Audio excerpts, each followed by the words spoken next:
I never thought the day would come when my own parents would corner me in the living room, stare straight into my eyes, and calmly tell me that unless I started babysitting my sister's kids every single day for free, I'd have to pay full rent to keep living in their house.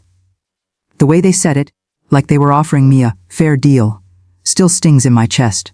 I remember sitting there, my mind spinning, thinking, are they seriously choosing her laziness over my entire future? And before you judge me, I need to ask you this: would you have stayed and accepted their demands? Or would you have done what I did and walk away without warning? I still catch myself wondering if I went too far, but then I remember the months that led up to this disaster, and everything inside me screams that I had no other choice. So tell me, was I wrong for what I did? Because the way things exploded afterward, I still don't know if anyone in my family actually understands why I left. The truth is, this mess didn't start overnight.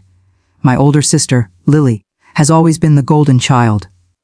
Honestly, if you had walked into our house when we were kids, you would have thought she was the Queen of England and I was her unpaid servant. She got everything she wanted.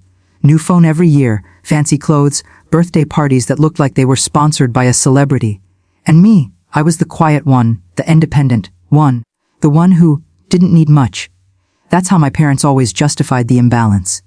They'd say things like, Lily is more social, she needs to look good, or, you're simple. Sweetheart, you're not materialistic. And I let it go for years, because I convinced myself that being low maintenance made me the better person. I didn't realize until much later how deeply that pattern had been carved into every part of our family dynamic.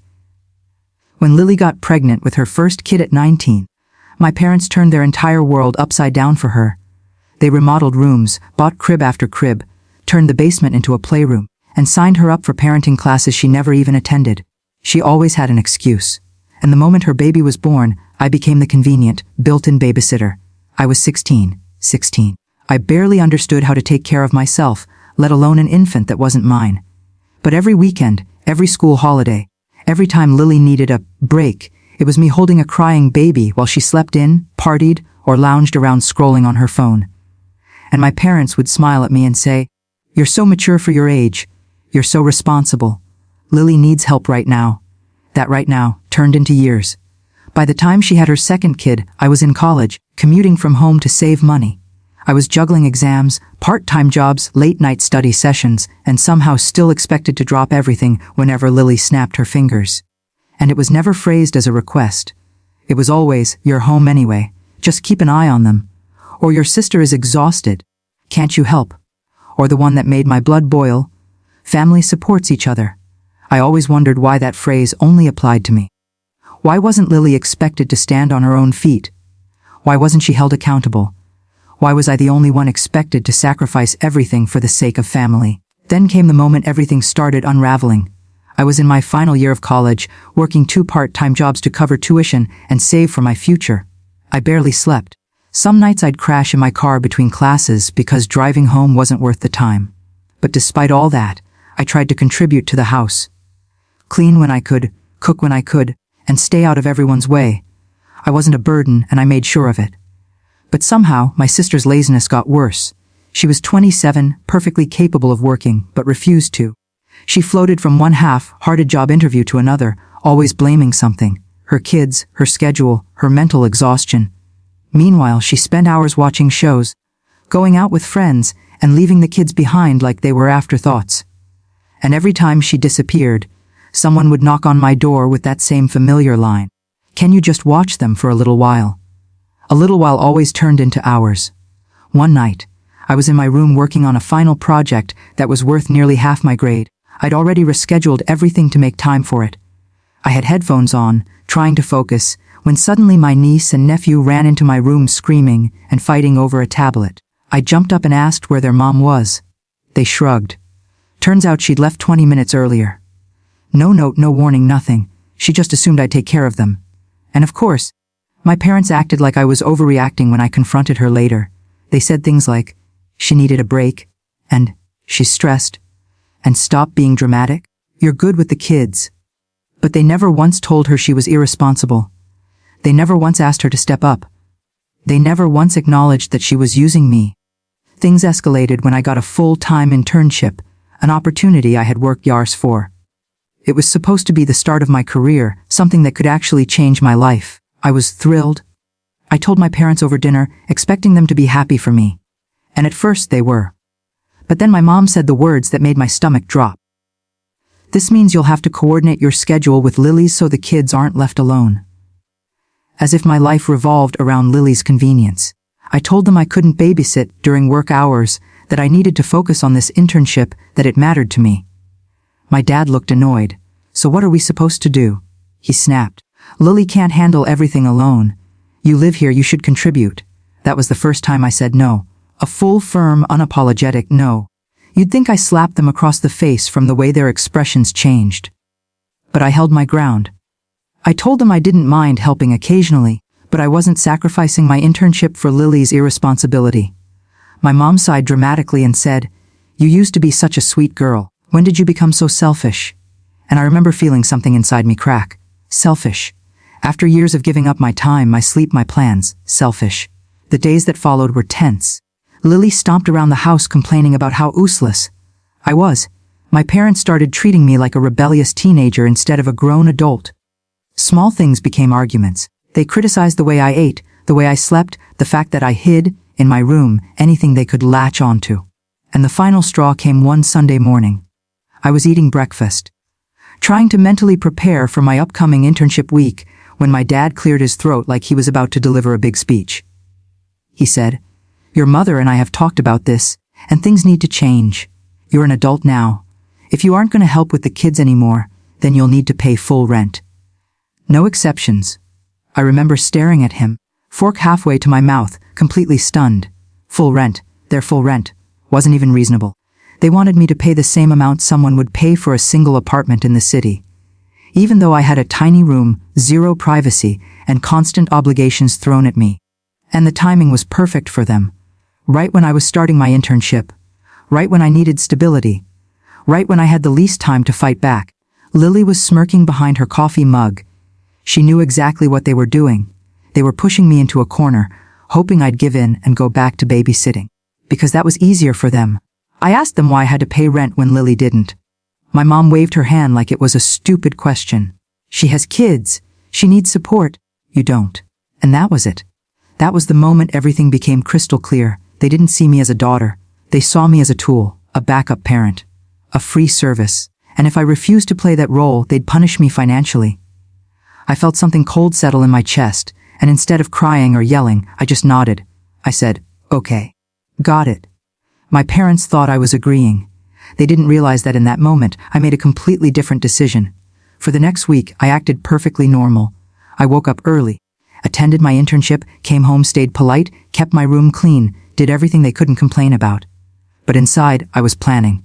Every night I packed one bag, clothes, documents, essentials, and hid it in my car. I started saving every penny from my internship paycheck. I looked at apartments, cheap ones, shared ones, anything that wasn't under the same roof as people who thought I owed them my entire life. I didn't tell anyone.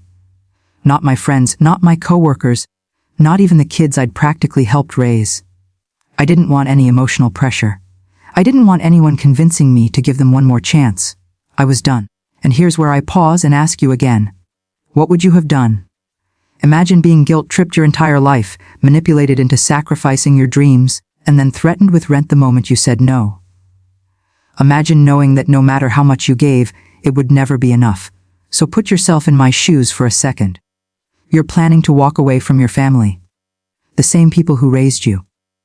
You're doing it quietly because you know if they find out, they'll trap you again with guilt and responsibility.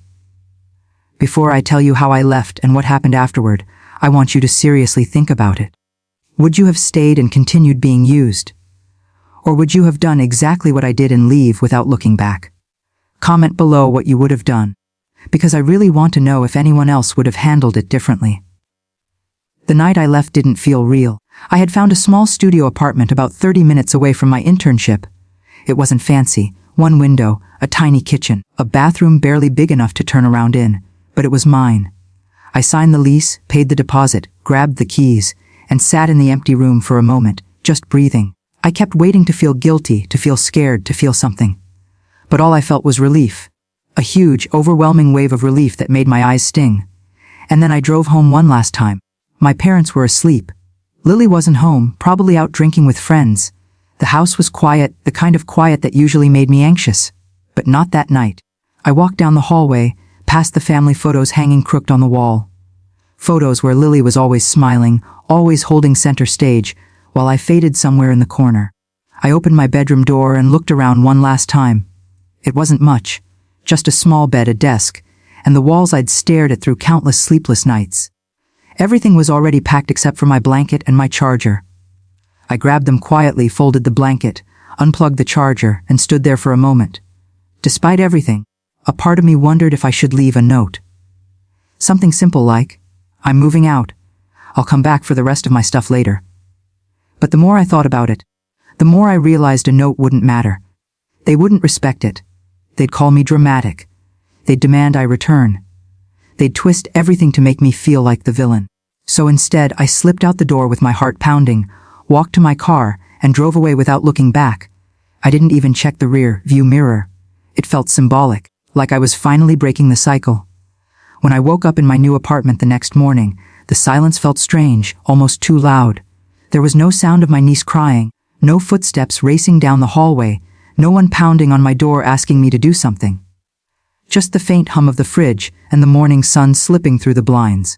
I lay there staring at the ceiling, waiting for the guilt to kick in, waiting for the familiar sense of responsibility to drag me back to the place I had escaped from. But it didn't. If anything, I felt lighter than I had in years. It was like my body finally understood what freedom tasted like, even if my mind hadn't fully caught up yet. I made myself a cup of cheap instant coffee, sat on the floor because I didn't have furniture yet, and just breathed. I kept checking my phone, expecting the missed calls to start, but there was nothing. At first I thought it was a blessing. But that silence turned into a storm a few hours later. The first person to notice I was gone was Lily, or more accurately, the first person to care enough to look for me was one of her kids. Apparently, she barged into my room that morning expecting me to watch the kids while she went out again. When she realized my room was empty and the closet was half cleared, she immediately called my mom, who then went into panic mode. My phone started buzzing like it was trying to shake itself off the table. First a call from my mom, then my dad, then my mom again, then Lily, then the group family chat. It didn't stop. I just stared at the screen, watching the notifications stack up one after another, and for a brief moment, I wondered if I should answer. Maybe just to explain, maybe just to ease their panic. But then I remembered how none of them cared about my feelings when they backed me into that corner. They didn't ask how I would handle rent, how I would balance everything, how I would survive. They only cared about losing their free babysitter. So I let the phone ring. Eventually, the calls turned into messages. First from my mom, "Where are you? This is not funny." Then from my dad, "Call us numb." Then from Lily, "Are you serious? The kids are crying. This is childish." Then another from mom, "You better not have done something stupid."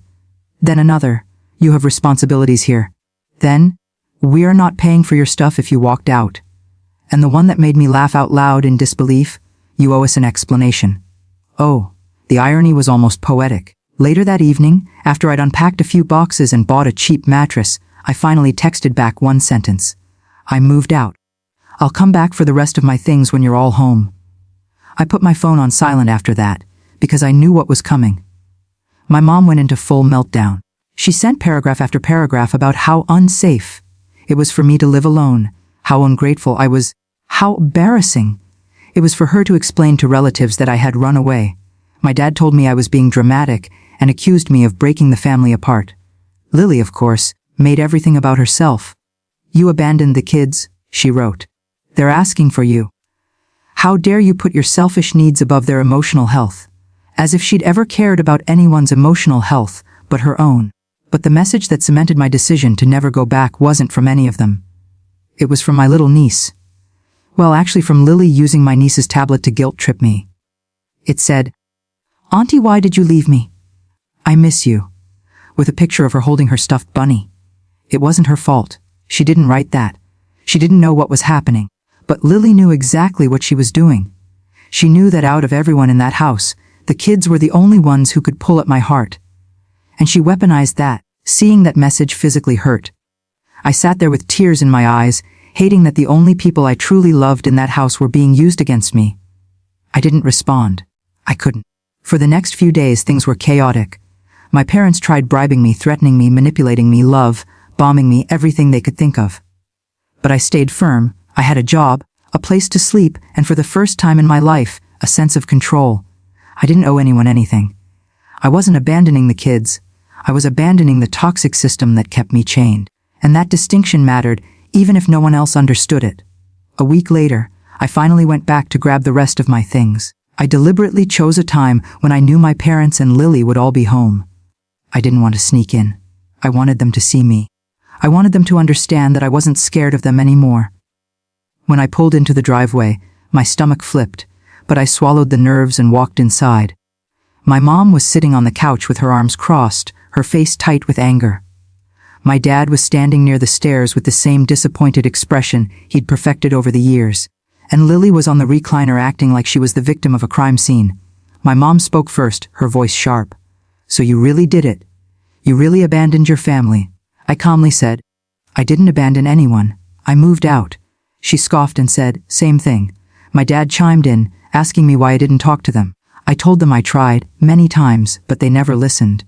They ignored everything I had to say unless it benefited Lily or the kids. My mom rolled her eyes and said, "Oh please. We've always supported you. You're just being dramatic because you don't want to help your sister." That was it. That sentence was the moment everything inside me snapped. I told them everything. Every moment I'd been taken advantage of, every sacrifice I'd made, every night I'd cried from the pressure. Every time they called me selfish while enabling Lily's laziness. And I told them that I was done being the family babysitter. I was done being the responsible one while everyone else coasted. I was done being punished for having boundaries. The room was dead silent when I finished. My mom blinked like she couldn't believe I'd spoken to her that way. My dad clenched his jaw. Lily burst into fake tears, claiming I was attacking her. And then, right on cue, my mom said the line I knew she was saving. "If you walk out that door again, don't expect us to help you when you fail." Fail? That word hit differently. Not because it scared me, but because it showed exactly how little they thought of me. They didn't believe I could make it on my own. They didn't think I deserved independence. They wanted me under their roof, under their rules, under their control. So I said, "I'm not coming back for help. Ever." And I walked upstairs to grab the last of my things. But of course, nothing is that simple with my family. When I opened my bedroom door, I realized some of my things were missing. My laptop was gone. Some clothes were gone. My jewelry box wasn't where I left it. Even my favorite books were missing. I marched downstairs and asked where my stuff was. My mom shrugged and said, "We put some things away to make room. Don't worry about material objects." And Lily chimed in, saying, "The kids were playing in your room. They probably broke some things. It's not a big deal." I felt rage rising, but I kept calm. I told them I wanted my things back. All of them. And my mom had the nerve to say, "Maybe you should learn that leaving has consequences." That was when I realized they had taken my laptop, my belongings, not because they needed them, but because they wanted to punish me. I called the police. The moment I said those words, the room exploded. My mom screamed that I was ruining the family. My dad shouted that I was threatening them. Lily yelled that I was traumatizing her kids. But I stayed calm, pulled out my phone, and dialed. I wasn't bluffing. I wasn't bargaining. I wanted my belongings, and if they weren't going to give them back peacefully, then I had every right to get help. When the officers arrived, the atmosphere changed instantly. Suddenly my parents weren't yelling. Suddenly they were confused and polite and acting like everything was a big misunderstanding. They kept saying things like, "We didn't know she needed those things," and "We're just concerned about her well-being, and this is all a family miscommunication."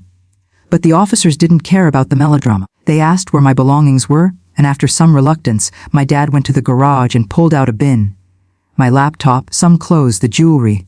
Everything was there. They were planning to keep it, punish me, force me to crawl back. Once everything was returned, the officer asked me if I felt safe and if I wanted to file a report. I said no, but I wanted it documented that my belongings were withheld. My mom burst into tears again, screaming that I was destroying the family name. Lily called me evil. My dad said I was mentally unstable. I didn't respond to any of it. I packed the last box, thanked the officers, carried everything to my car, and left while my mom wailed in the doorway like I'd committed a crime. But here's the thing: I didn't expect the peace. After the chaos of that day, the peace that settled over my life was unreal. I wasn't being woken up at dawn to change diapers.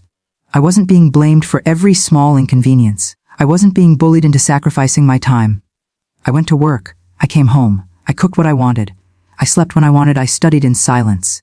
My mental health improved so drastically that even my coworkers noticed. I started smiling more. I started dressing better. I started feeling like myself for the first time in, I don't even know how long. A month later, Lily finally texted me. Not to apologize, not to take responsibility, but to ask if I could watch the kids. Just this once.